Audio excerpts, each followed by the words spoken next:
சிந்து பைரவி சீரியல்ல அடுத்து வர எபிசோட்ல என்ன மாதிரியான ட்விஸ்ட் எல்லாம் இருக்க போகுதுங்கிறத இந்த வீடியோல பார்க்கலாம். பைரவி கிச்சனுக்கு போறாங்க.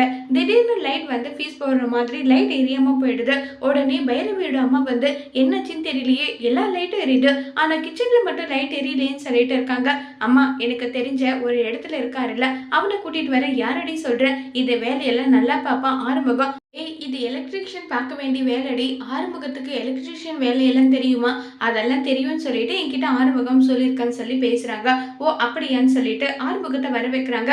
இப்போ ஆறுமுகமும் ஒவ்வொன்றா எடுத்துட்டு வர சொல்ல அது எல்லாமே எடுத்துட்டு வந்து பைரவி கொடுக்குறாங்க. லைட் நல்லா இருது. அந்த நேரம் பார்த்து ஆறுமுகம் இடுப்புல கட்டி இருக்க வேஷ்டி வந்து கலண்டு விடுது. இதை பார்த்ததும் என்ன பண்ணிட்டு இருக்க ஆறுமுகம், சி இனி எல்லாம் ஒரு மனுஷன் நடான்னு சொல்லி திட்டிட்டு அங்கிருந்து பைரவி போறாங்க. இதை சிந்து பார்த்துட்டு உடனே ஆறுமுகம் வேஷ்டி எடுத்து கட்டிக்கிறாங்க. அப்ப சிந்து வந்து என்னாச்சுங்க, ஏன் வந்து பைரவி சீன்னு சொல்லிட்டு போறேன்னு சொல்லிட்டு பேசுறாங்க.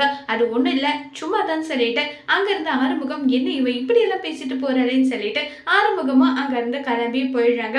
அடுத்ததா மகாவோட ட்ராக்க காட்டுறாங்க. மகா வந்து வெளியில உட்காந்துட்டு இருக்காங்க. கோவிலுக்கு வெளியே என்னாச்சுன்னு தெரியலையே, என்ன முக்கியமான விஷயம் தெரியல, எதுக்காக ஸ்னேகா நம்மள கோவிலுக்கு வர சொல்லியிருப்பான்னு சொல்லிட்டு யோசிச்சுட்டு இருக்காங்க.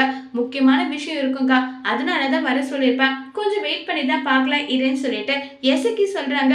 சரி வெயிட் பண்ணி பார்க்கலாம்னு சொல்லிட்டு எசக்கியும் மகாவும் உட்காந்துட்டு இருக்காங்க. அப்ப சிட்டுவோட அப்பா அம்மாவை ஸ்னேகா கூட்டிட்டு வராங்க. இவ என்ன சிட்டுவோட அப்பா அம்மாவை கூட்டிட்டு வரலன்னு சொல்லிட்டு ஷாக் ஆகுறாங்க.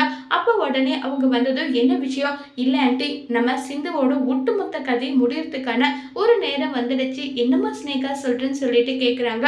ஆமா, சிட்டு தான் வந்து சிந்து கிட்ட போனை எடுத்துட்டு போயிட்டு சிவாவோட போனை கொடுத்துருக்கா. அது மூலியமா தான் வந்து சிவாக்கு வந்து சிந்து மெசேஜ் பண்ணியிருக்கா.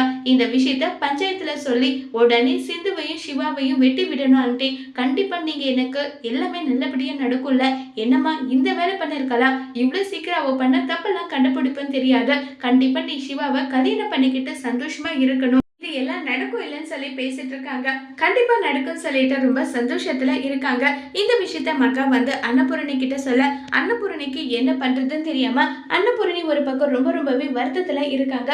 உடனே அன்னபூரணி நேரா போயிட்டு சிந்து கிட்ட நடந்த விஷயத்த எல்லாமே சொல்றாங்க. சிந்துவுக்கு இன்னும் பயங்கரமா ஷாக் ஆகுது. உடனே சிந்து வந்து சிட்டு எங்க இருக்காலும் சொல்லி தேடி பாக்குறாங்க. அதுக்கு முன்னாடி ஸ்னேகா வந்து சிட்டுவோட குடும்பத்தை வந்து அவருடைய கெஸ்ட் ஹவுஸ்ல தங்க வச்சிருக்காங்க.